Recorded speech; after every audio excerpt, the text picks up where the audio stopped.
Good morning. My name is Bree Petraka, and I am a program coordinator for OneOp. It's my pleasure to welcome you to today's session, Enhancing Military Family Wellbeing, Understanding and Nurturing Economic Security. This webinar is the third and final of our 2024 Military Family Readiness Academy series on economic readiness and military family well-being. The Academy includes this three-part webinar series as well as a self-paced course. You can explore more about the course, webinars, and more by visiting the link that has been shared in the chat pod.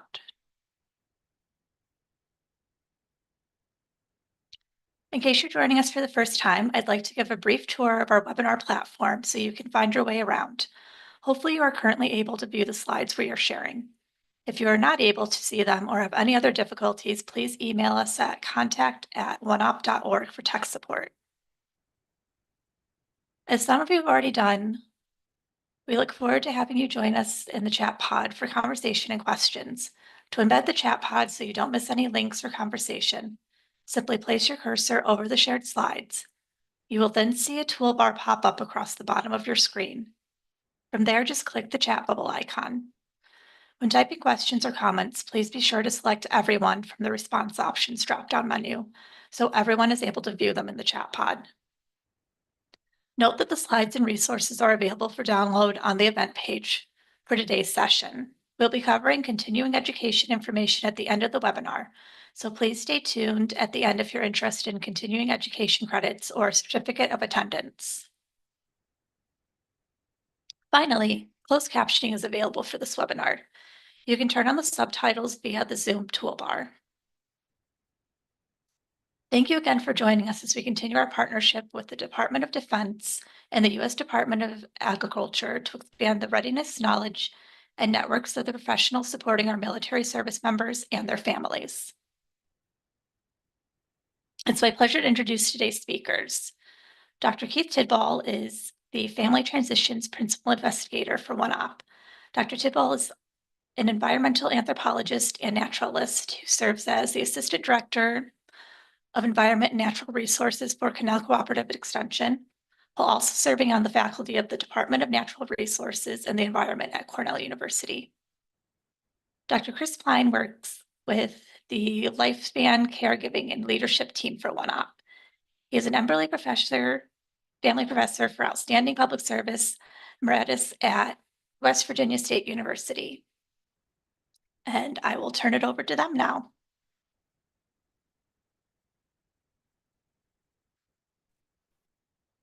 Bree, thanks so much. There we go. So I'm Chris Klein, and I'm joined, of course, with my colleague, Keith Tidball. And we are so excited to be able to share with you some of our perspective, but also work with you and gain your perspective on lessons learned and some of the concepts that we can apply based upon the lessons that we've had from our MFRA, as well as from our own experiences. You know, for the past few weeks, we've been dedicated to our Military Family Readiness Academy by focusing on the issue of economic readiness and military family well-being. And we know that this is a very broad landscape.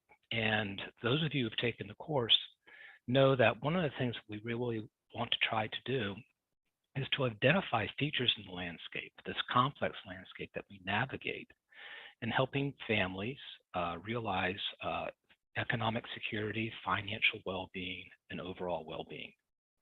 And so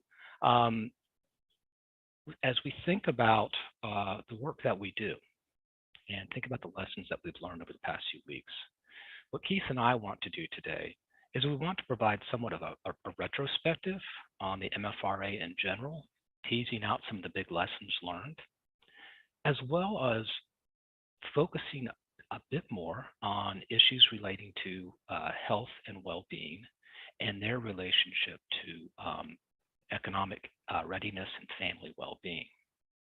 And so the way that we've decided to do this is that working with you, we are going to have some conversation.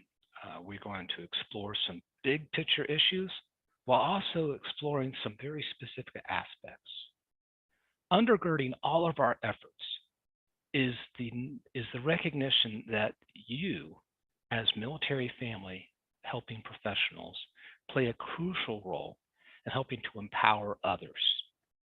And so today we're going to look at some of these social determinants of health or social drivers of health, which influence health and well-being. We want to help to promote a mindset that empowers providers to focus on understanding the root causes of health and wellness challenges and to be change agents for positive outcomes. Keith and I want to share with you some ideas about how various organizations and institutions are fostering efforts to encourage awareness and action, to address health disparities, and to promote well-being. And in so doing, we're going to give a special focus, of course, on what the Department of Defense has been doing, but also our cooperative extension system, which, as Keith has often referred to, is a force multiplier in helping to connect families to resources across systems. We're going to talk about some various state and federal programs that can contribute to military family health and wellness. And while we're not going to do a big deep dive on this, we're just going to focus on some of those resources that are out there to increase our awareness and make certain that we're helping to connect families to these benefits. And finally, we're going to talk about, from an ecological perspective, how different programs and systems really understand that it's important for us to connect the dots, to understand how underlying environments, underlying contextual factors, such as where we live, our access to food, our access to healthcare, the challenges that we face when we have major life transitions, how all of those come into being, and how we are hoping that our installations and our systems and programs are responsive to these needs. And so today, it's a bit of reflection, but it's also a bit of a deep dive into some of the topics that we've been exploring.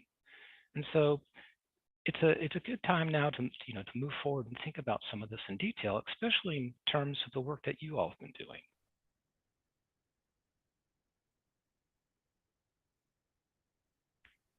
So again, many of you have been able to participate in the MFRA, and all of us are familiar with this subject, and so many of you out there who are attending today are practitioners and professionals. And so we'd like to open up for some conversation, and that is, and with this very simple question: what are some of the factors or circumstances that affect military family economic readiness and well-being? So based upon your experience or based upon what you've been learning with our MFRA, what would you identify as some of the factors or circumstances that affect military family economic readiness and well-being? I'd love to see your responses in the chat box.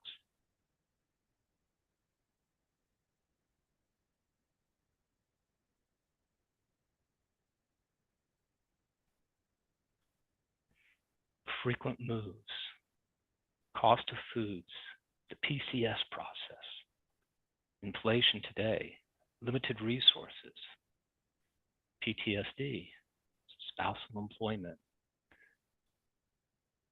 childcare, transition factors, budgets, higher interest rates.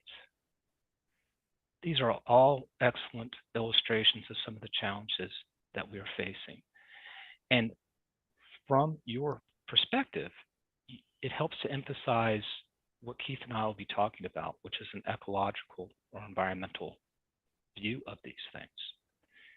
As we think about the challenges we face, we're identifying economic factors, such as those external economic factors which are larger to the economy itself, such as interest rates, such as the cost of food, inflation, right? And so we have those factors out there. We also have factors such as housing costs.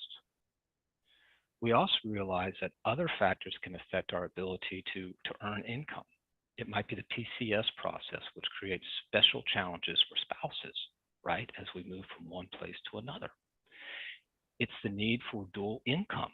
And as we saw in our webinar on spousal employment a couple of weeks ago, there's an overriding concern with the military families that two incomes are oftentimes needed to make ends meet. And so as we think about this, we also realize that challenges can include access to needed services, whether it's food security, whether it's food sources, whether it's health and health facilities. please keep this in mind as we talk about, this broader ecological approach to things, because what we recognize is that there are many factors involved. And I think that's been one of the big takeaways of our MFRA is to see how these different pieces play into overall family well-being and how we can help families understand the lay of the land and help to make most use of assets and resources to promote well-being and economic readiness. And so many of you have been able to do a deep dive into our NFRA and have been able to look at a case study that we've presented on the Howards. And that case study is a great learning tool to think about the challenges that folks face.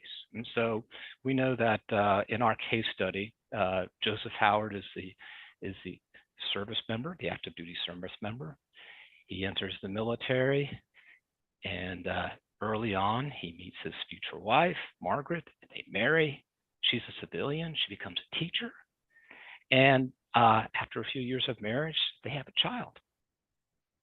But in that case study, I think if you looked at this, and of course we encourage you to take a look at it after the webinar as well, recognize that that they're facing major challenges over time.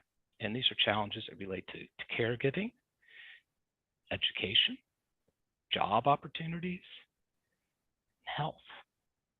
And so if we think about this, it gives us a prompt for another question for you all to consider. And that is, if you've had an opportunity to take a look at the case study, what economic factors may be impacting the Howard family? And how may these be impacting their daily lives? And so for those of you who've had an opportunity to look at the case study, please share with us a couple of your thoughts and reflections on what factors may be impacting their lives. And do they compare with the more broader factors that you've just offered in the comments? So please, we enjoy your insights to the chat box.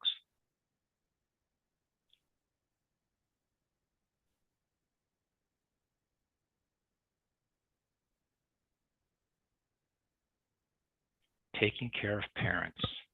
Thank you, Patricia. Transfer for teaching license. The PCS cost. Low pay. Teaching openings. Limited development resources. These are really important points. I think one of the things that we recognize is that when, caregiving, for example, may be about caregiving for a child, it may be caregiving for a relative, for a mother, right? And so if we think about caregiving challenges, they cross a spectrum of responsibility.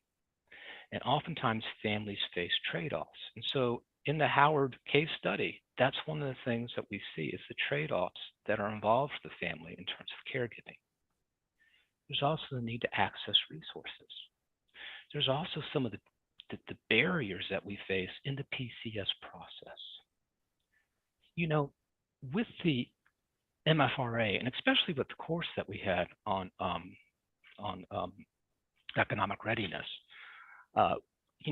we recognize that through life, through military life, there are those touch points, there are those major mileposts in experience that create challenge, opportunity, and disruption. And that might be the process of enlisting or joining the military. Clearly with deployment, the PCS process, separation or retirement, or leaving the military, and of course, major life events. As you look at this case study, one of the things that it highlights is that oftentimes these challenges don't come all at once. Instead, they come in sequence. And so as we start to think about the environment in which we our work, and Tracy has just asked where the case study could be found, and I'm sure we can provide some assistance there. When we think about the environment, Keith and I would encourage you to think not only about the environment as it stands, but also as it changes. In other words, to think about time and space. So in the case study, we are reading about these challenges that this family faces. But these challenges do not happen all at once. They happen over the lifespan.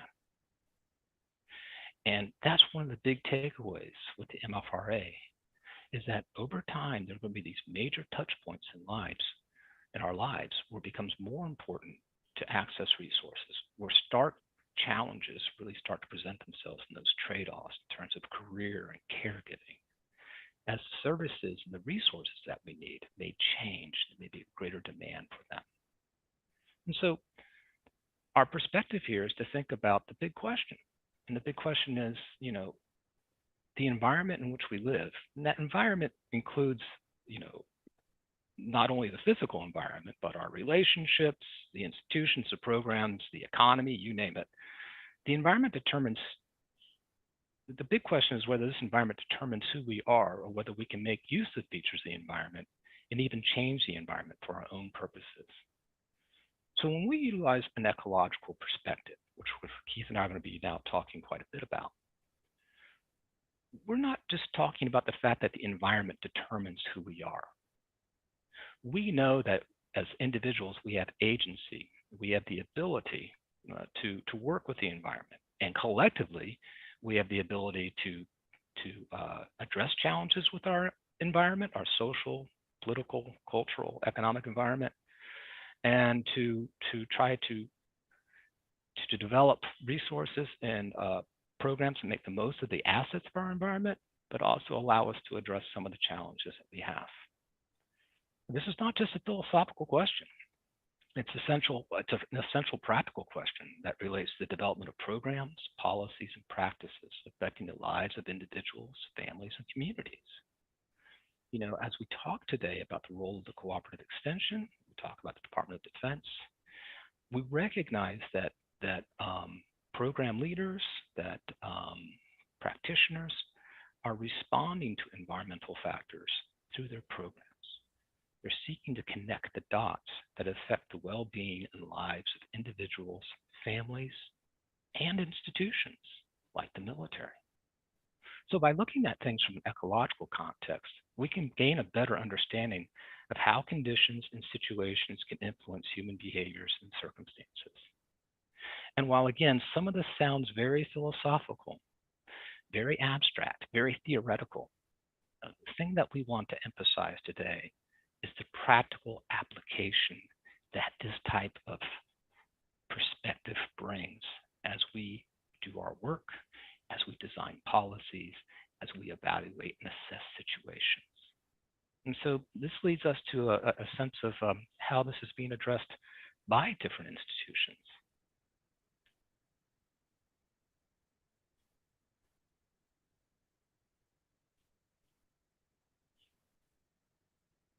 And so one of the most common and most well-known approaches is looking at an ecological model as a framework for the social determinants of health. Now, many of you are familiar, I'm sure, with the social determinants of health, or increasingly folks are calling this the social drivers of health. And they're called the social determinants or the social drivers of health because these are factors that impact individual well-being and family well-being. Take a look here for just a moment. Let's just sort of step back and go into review mode here, right? If we think about some of the programming that we've done in OneOp in general, and again, the resource page will identify some of these. But it's also, if we look at some of the recent MFRA programming that we've had, we recognize that economic stability has a huge bearing on one's health. That social and community context has a huge bearing on one's health, right? And so recently, the MFRA webinar focusing on total force fitness and on food and nutrition highlighted the relationship between economic stability and healthcare access and quality. It also highlighted the importance of social and community context to healthcare access and quality. One of the amazing takeaways from that presentation by our Defense Health Agency counterparts and colleagues was that they recognized that only about 20% of health outcomes, positive health outcomes, are a result of healthcare delivery itself. these other underlying factors that affect health outcomes. In our discussion in the MFRA on spousal employment and education opportunities, we recognize, of course, that close connection to economic stability and how empowering families to be able to secure employment and to be able to take that employment across state lines, for example, in the PCS process, can lead to better health outcomes and well-being outcomes. So the social determinants of health, which undergirds so much programming, which has been embraced by the health community, the public health community, the community and economic development professions, all recognize that these are underlying factors and forces that affect health outcomes and well-being outcomes. And if we think about the different approaches utilized, whether it's total force fitness, whether, as Keith is going to soon talk about, with cooperative extension, these underlying factors, understanding these factors, utilizing the assets, as well as addressing the challenges, lead to an overall holistic approach to well-being. And so we can do a little bit of a deeper dive right now by looking at what some major institutions are doing that are especially relevant to our audience and to the work that we do, which is the Cooperative Extension Service and the Department of Defense.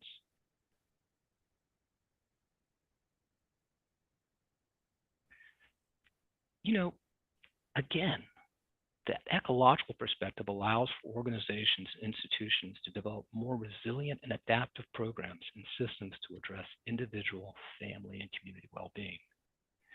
And Keith and I could share with you across a broad spectrum of programs and policies which embrace an ecological model, oftentimes informed by the social determinants of health model, to inform and influence the design of policies, programs, and practices.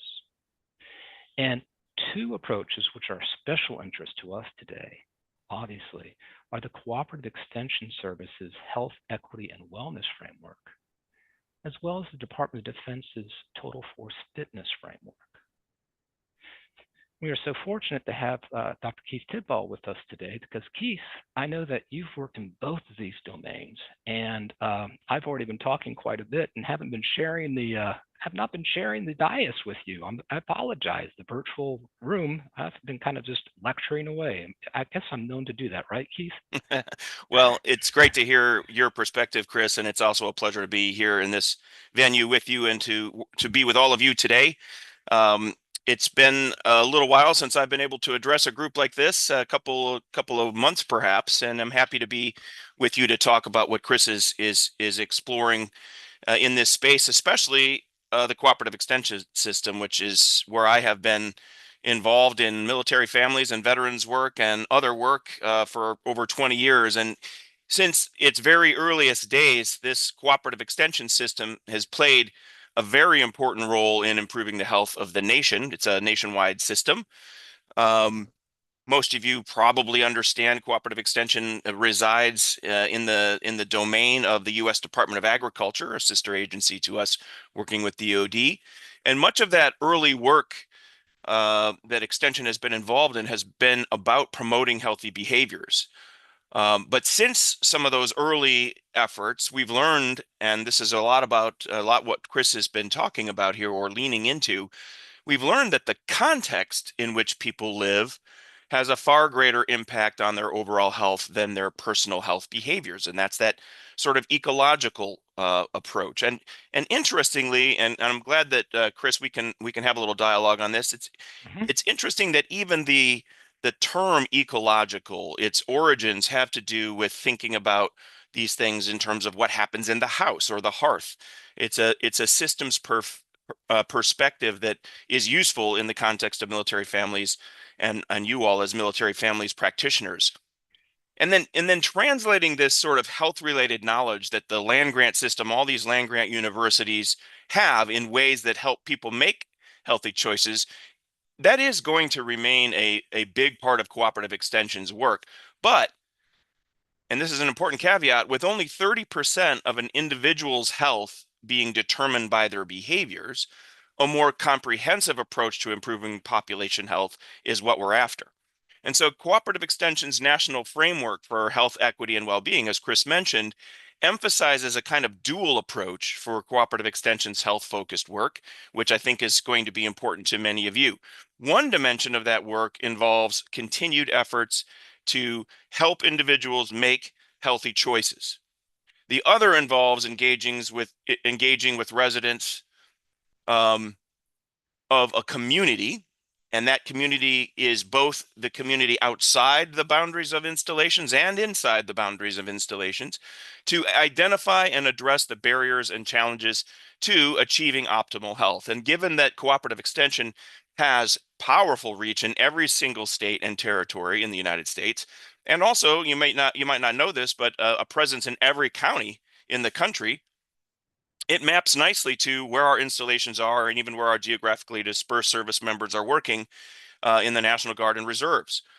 And therefore, it's really highly likely that you, the military families practitioner, can find a Cooperative Extension partner to work with and do your important work.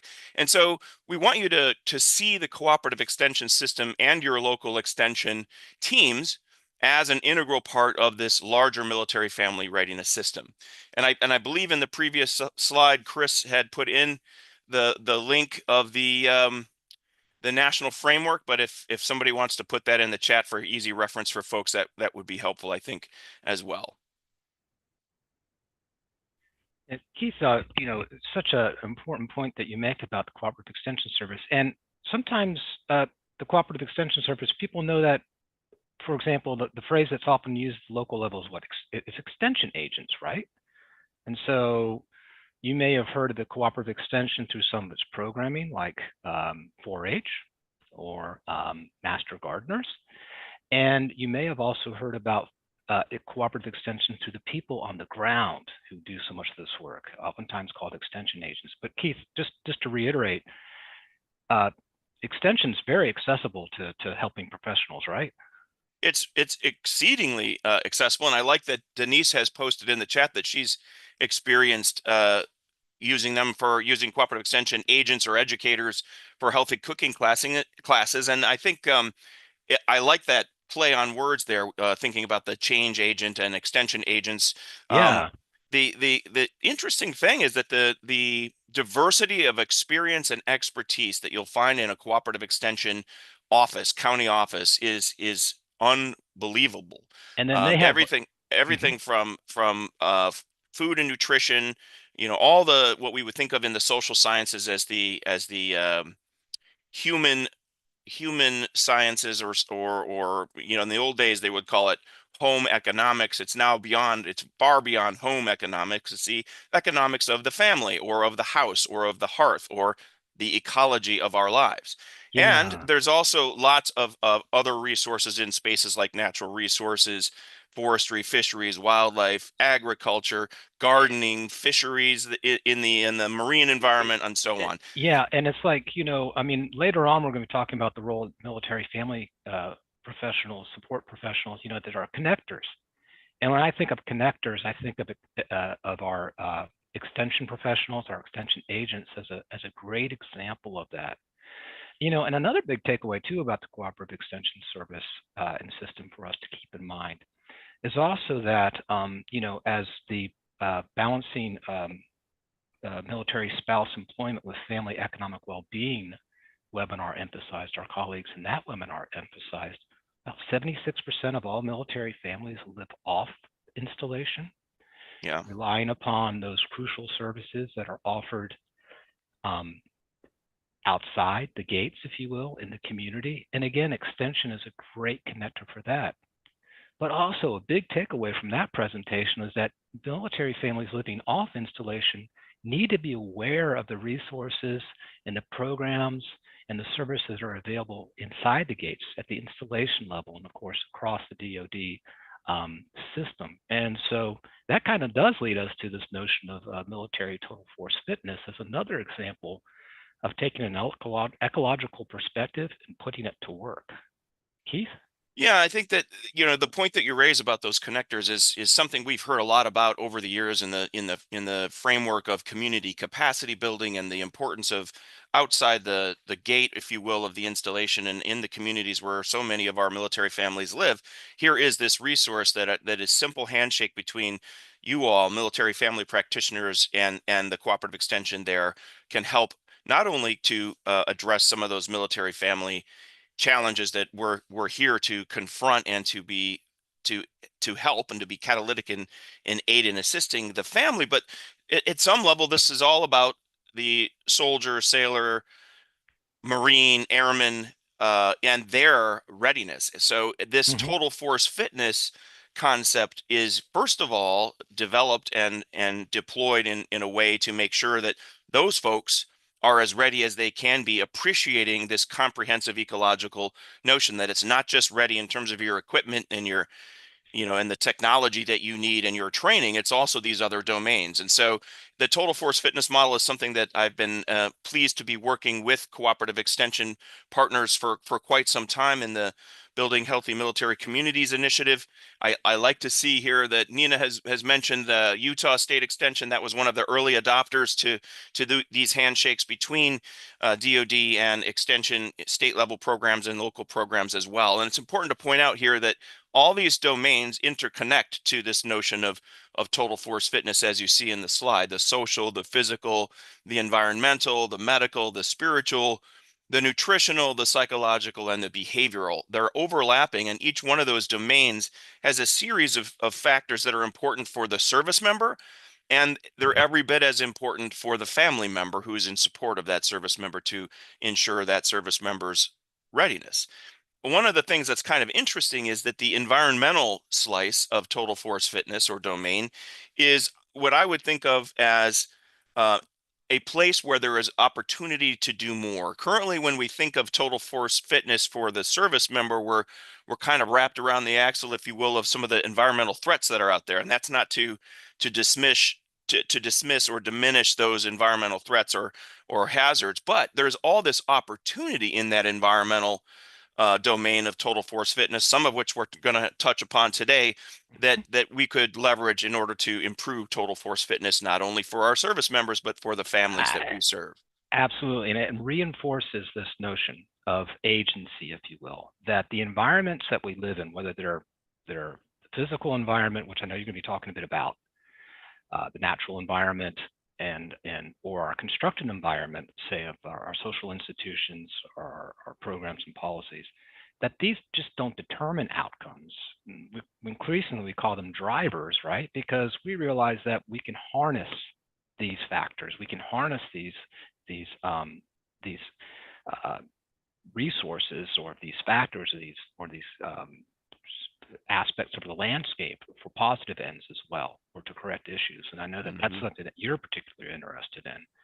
And again, this total force fitness model, you know, if Keith, if you wouldn't mind going back real quick, Yep, sure. yeah, just to that, and again, just encouraging folks to think about how these factors, nutritional, psychological, behavioral, social, physical, environmental, medical, spiritual, how these also represent these contextual factors that are going to have an impact on total fitness, total well-being, total health. And our colleagues who had provided the webinar back on August 29th on enhancing health and wellness do a really nice job of connecting the dots, if you will, of nutrition and food access to, say, health outcomes. And so, and again, this total force fitness model is also in recognition as not just about the service member, right, Keith? It's about the entire family as part of this community. For sure. Yeah, thanks. So again, let's talk just a little bit more about how do issues relating to health and wellness relate to financial readiness and well-being. And I'm not asking the same question again. We're not asking the same question again. What we're doing here is let's think a little bit about health and wellness and how they relate to financial readiness and well-being, because the previous questions were more about the general environment, how do economic factors relate. So how do issues of health and wellness relate to financial readiness and well-being? And I'd love to hear some perspective in the chat box from this. Already, yes. Medical costs and how they create stress for families. Absolutely. Stress, being worried. Healthy food is expensive. Excellent. These are out of work. Fatigue, right? And so one of the things we recognize is that, and again, this is why these systems are presented as circles or cycles, is that each of these outcomes, each of these factors feed back on each other. I mean, how many of us have had to work while we're sick? How many of us have had to make the trade-off about staying home and taking care of somebody and having to work? Jeremy, you're absolutely right about the sick leave. How much do we have? How far can we go without pay? And so, again, we realize that health and wellness, it's not only about our health conditions, but it's also about the fact that the stress, the trade-offs, the cost involved also come into play in this. And the social drivers of health model, the total force fitness model, oftentimes focus on what? Prevention.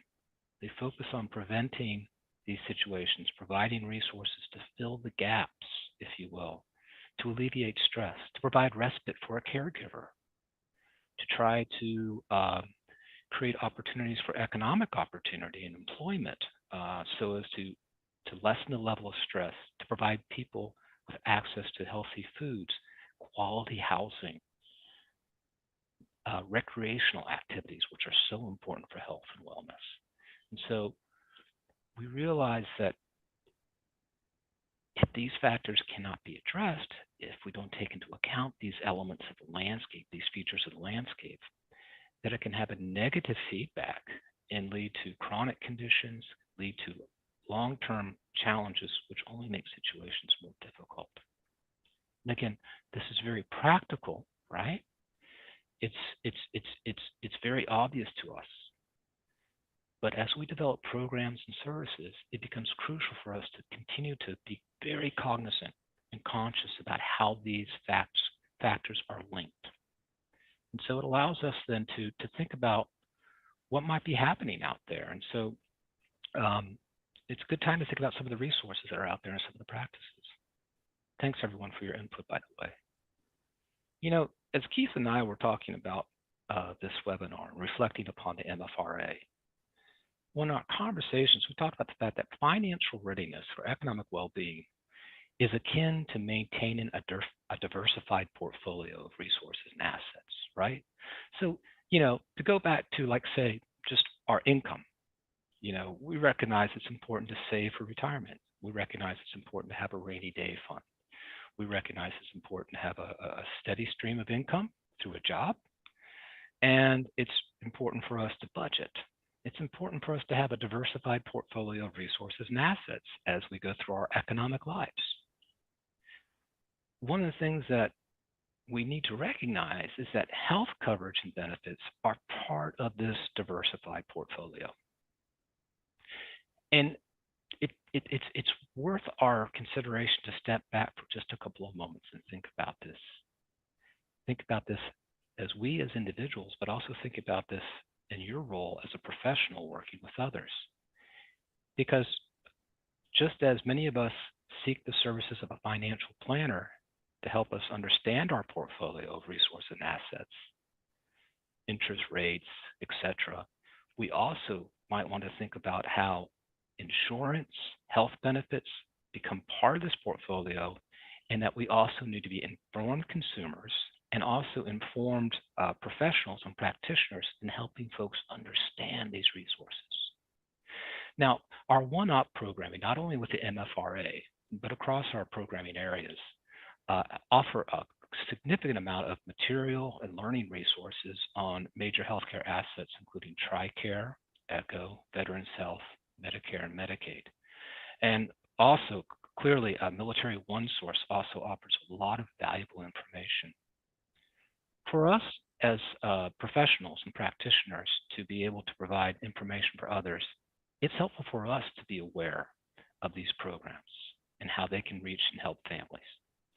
And so Keith and I certainly encourage you all to take a look at our resource page and to be mindful and aware of these resources.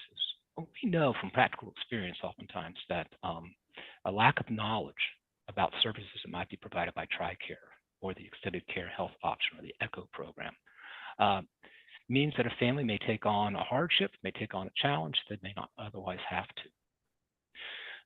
Understanding that in a major life transition, that moving from active duty status to separation from the service may mean that VA care, Medicare, Medicaid, other health insurance policies and programs come into play.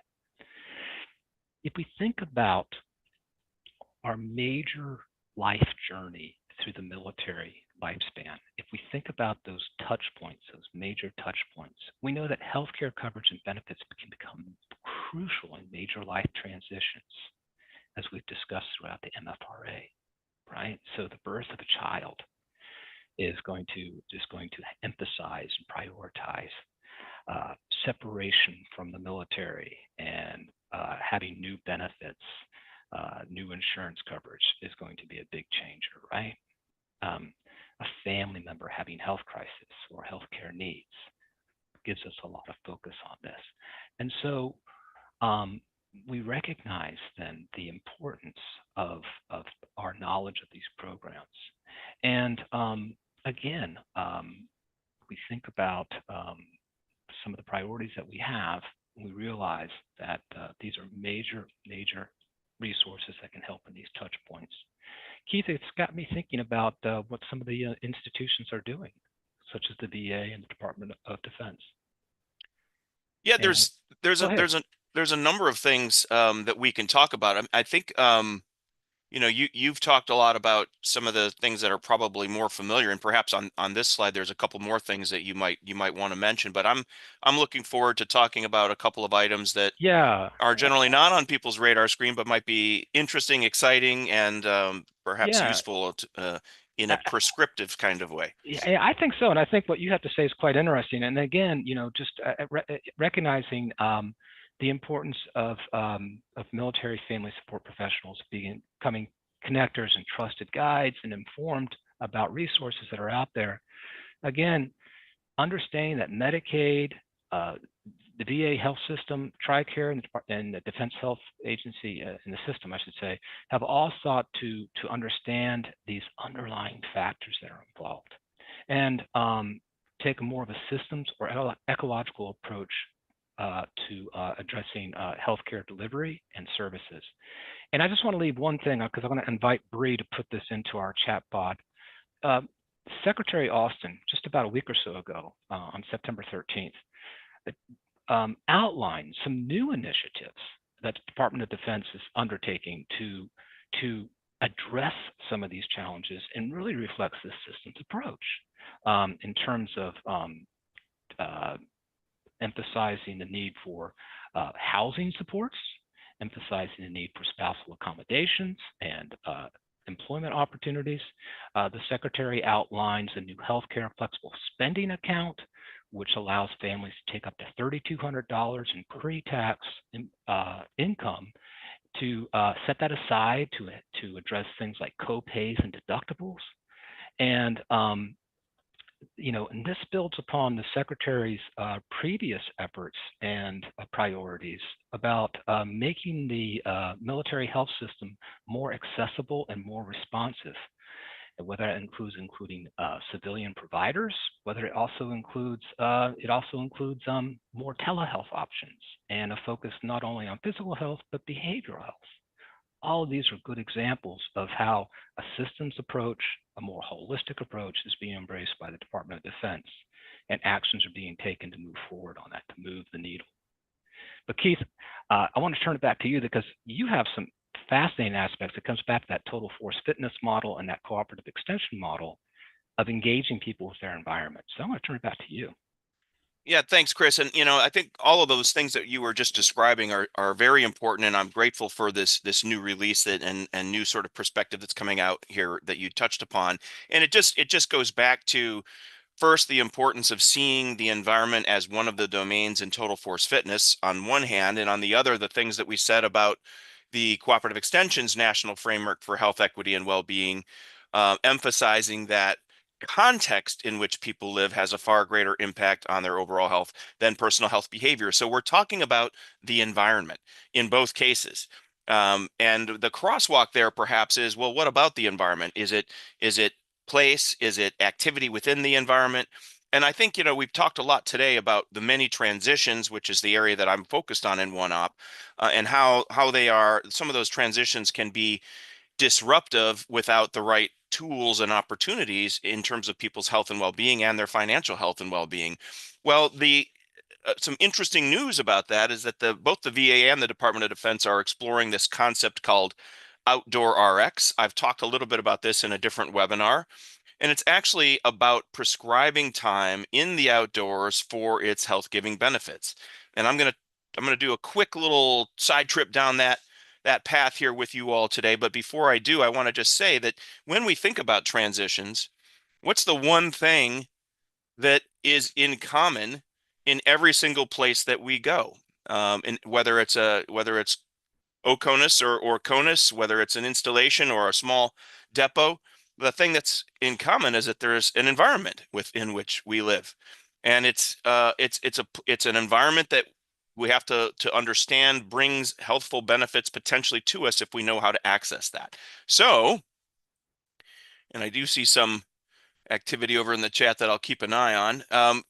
There's this, I mentioned outdoor RX. What's with that RX? What are we actually talking about? Is that just cutesy language and a nice turn of phrase, or is there some there? Well, there is. The RX obviously stands for a prescription, the ability to prescribe outdoor time spent outdoors as a way to improve and bolster health and well-being.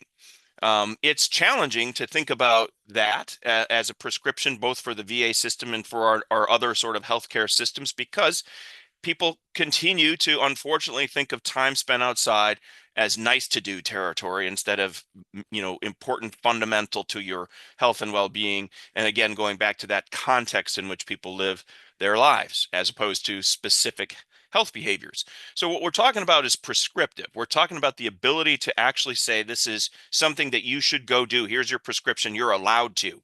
And, there are a couple of iterations of this just to make sure people are tracking.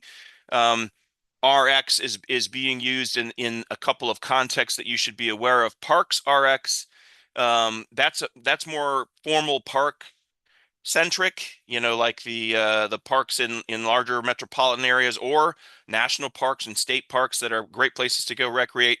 And that came about through the National Park Service, another one of our partner agencies in the federal government. And it's basically focusing on all the attributes of nature as therapeutic, generally speaking, in the park environment. The Nature RX understanding of that prescriptive piece was actually started by students, mostly college students, and it emphasizes the natural setting and time spent outside as a protective factor for students who are experiencing depression and some of those sorts of things. And so that there's a lot for us to know and learn about in that space. And I'm proud to say that Cornell University and some of my colleagues were where that began, but it's now Nature RX is common in about 52 universities now nationwide. And if there's interest in that, I can certainly provide those resources. But then there's this outdoor RX, and this is specifically service member centric and veteran centric. It started here in New York with our legislature requiring in the Outdoor RX Act that all of our agencies at the state level do an inventory of what barriers existed for service members and their families, as well as veterans, to be able to access the outdoors because of the acknowledgement of those health-giving benefits and attributes. And again, focusing right on that environment slice of the total force fitness domains. And also reinforcing a point, and as we move forward, and also reinforcing the point that this really is a partnership between the civilian and the defense communities. That Yes. it's so important. If we think about major advances are being made in terms of, again, across the MFRA, whether it's licensure issues, reciprocity, recognizing credentials, things like that, the states play such an important role. And Keith, I'm very happy that you emphasize the role of the state of New York as sort of being a bellwether or an innovator of looking at the barriers that military families and service personnel might encounter. Because again, if we think about our defense state liaisons and others helping to carry forward the need to smooth the barriers that exist among the states and to promote the interaction between the civilian institutions and the Department of Defense itself in trying to address challenges that are environmental and to move forward. And so, Yeah, and Molly's giving us a message. I think we're so involved in our conversation, we're gonna have to move on a little bit. exactly. And yeah. that's, I was going to move to the next slide and just point out that this notion that people need outdoor experience, outdoor space as a part of their health and well-being is expressed in this sort of urgent biophilia language. And there's a couple of references here I'd encourage you to take a look at if this is of interest. There was a great philosopher and writer about the outdoors and nature and conservation named Aldo Leopold, and he talked about the importance of appreciating the community. And the community, as described by Leopold, included more than just the people. It included the rest of nature. And so what's important there, as we think about community capacity, as we think about the importance of applying these things to transitions and the military family readiness system, all of these systems live in other systems. Hence the approach today on an ecological sort of approach and lens from which to observe what we're talking about here today. And I want to wrap that section up and hand it back to you, Chris, by simply saying that the importance of the well-being of military families and your jobs as military family practitioners of this environmental lens, I think can't be understated. No, it certainly can't. And I know that last night I took my regular walk and thought about today's presentation, and it's sort of like, working things through by walking. Absolutely. And so again, we are short for time, but I do want to reiterate, military family support professionals, they're guides, they're trusted sources, and they're connectors. And again, Keith and I are stating the obvious, but it's important to remind folks of the roles that we play, or you all play, I should say, and that you are guides. And so understanding the ecology, the environment, the landscape is like a guide, right? Helping you through that process, helping to navigate that landscape that we talked about. You are trusted sources. Through the study of interpretive frameworks like the ecological models, your knowledge of policy and program developments, the review of best practices, that empowers the helping professional to empower families. And as connectors, we understand how these pieces come together. We can span the military or the defense community and the civilian community, finding resources, finding these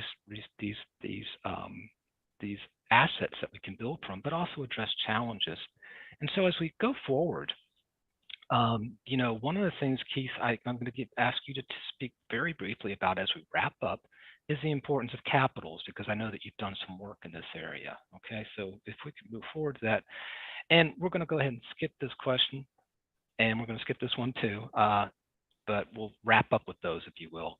Keith, give us just a couple of minutes on these, why informal systems are so important in terms of a capital-based approach to things, which really is tapping into resources, and then let's just wrap it up.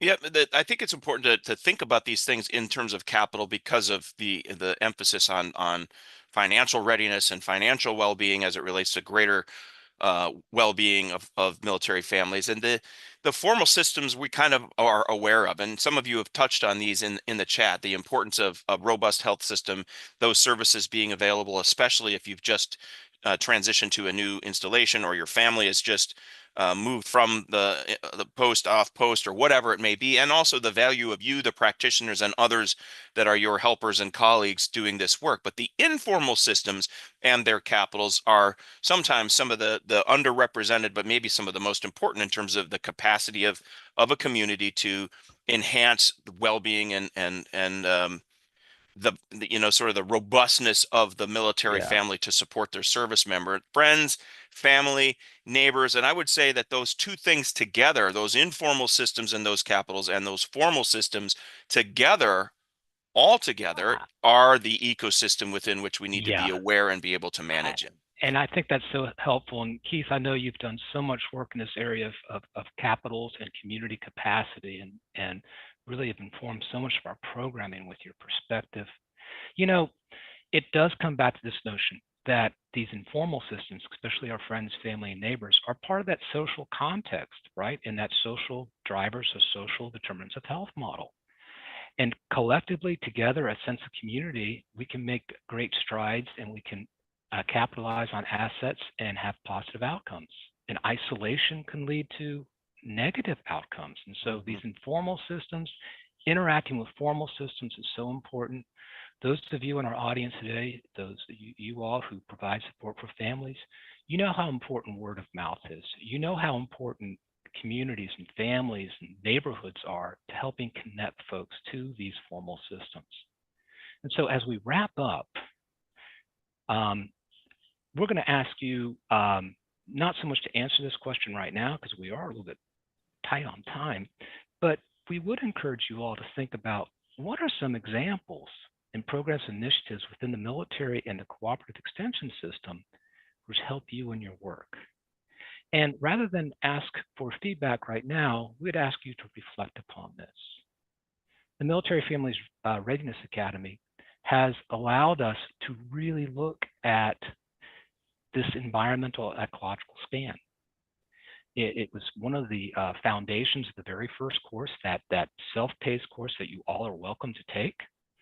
And the idea is for us to understand the landscape, to understand how major institutions are responding to the landscape, recognizing how we connect the dots, how we see how different factors interrelate with each other, resulting in outcomes that focus on well-being, economic readiness, family readiness. And if today we've offered some ideas, one idea that we've offered as well that perhaps we can build more on as you go forward in your journey is the role that the Cooperative Extension Service plays as Keith has said, a force multiplier in family well-being in the military context. So we hope today that we've helped to promote a mindset that empowers providers to focus on understanding root causes of health and wellness challenges through this ecological lens, but to be change agents for positive outcomes. We recognize that this mindset, if you will, requires a holistic or ecological approach. It helps us to understand how underlying contextual factors, individual circumstances, institutions, and programs interact with each other. All of us are together in this journey of navigating this complex landscape, whose features are physical, economic, political, social, built, you name it. And our role is to help families to connect the dots, to see the resources and move forward, and hopefully to promote economic well-being and family readiness. And so we really appreciate the opportunity to spend time with you today. Keith, I think you join me in thanking everybody, right? Absolutely. I Yeah. appreciate the opportunity to share all of these resources with you, including the ones on your screen now, and to have this conversation, and for your engagement and participation in the chat. And I hope you find the use of this lens to be something that you can take with you and used in doing the important work that all of you do. Absolutely. Thank you all so very much. I'll turn it back over to our colleagues.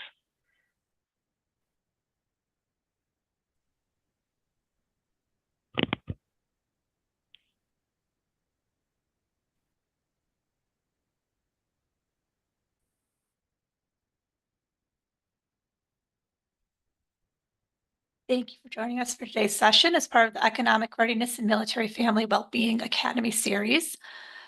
Because we value your feedback on your experience participating in the 2024 Military Family Readiness Academy, in early October, you will receive an invitation to respond to the evaluation survey via email you registered to this event for. We would greatly appreciate your response to that survey. Your feedback will help us to continue to improve your academy experience. Today's webinar offers one continuing education credit from a number of different organizations, as well as a certificate of attendance for general use. To receive either of these items, you will need to complete a two-step process that includes an evaluation and a follow-up survey of some kind, depending on the type of CE you require. To access continuing education opportunities or a certificate of attendance at this time, you can follow the direct link to the evaluation, which has just been shared in the chat pod. If you prefer to access this later, please navigate to the webinar event page for today's session and follow the purple continuing education button, similar to the one you see in the picture here on the slide. First, you must complete the evaluation. After that, you'll see a message where you can select the link for the continuing education credit type you prefer. Then you'll be directed to another survey or post-test. After successfully completing this second step, a certificate will be automatically emailed to you. Please note that some agencies and organizations may have stronger spam filters, so be sure to check your junk folder. For questions regarding continuing education, please email ce@oneop.org.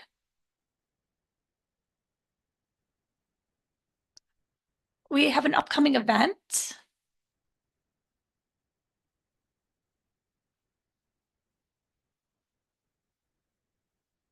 Mark your calendar for tomorrow, September 25th, Flexible Spending Accounts, a tax-advantaged way to pay for expenses. This webinar delves into how flexible spending accounts can support service members and their families in paying for dependent care and expenses. You can register for this session here.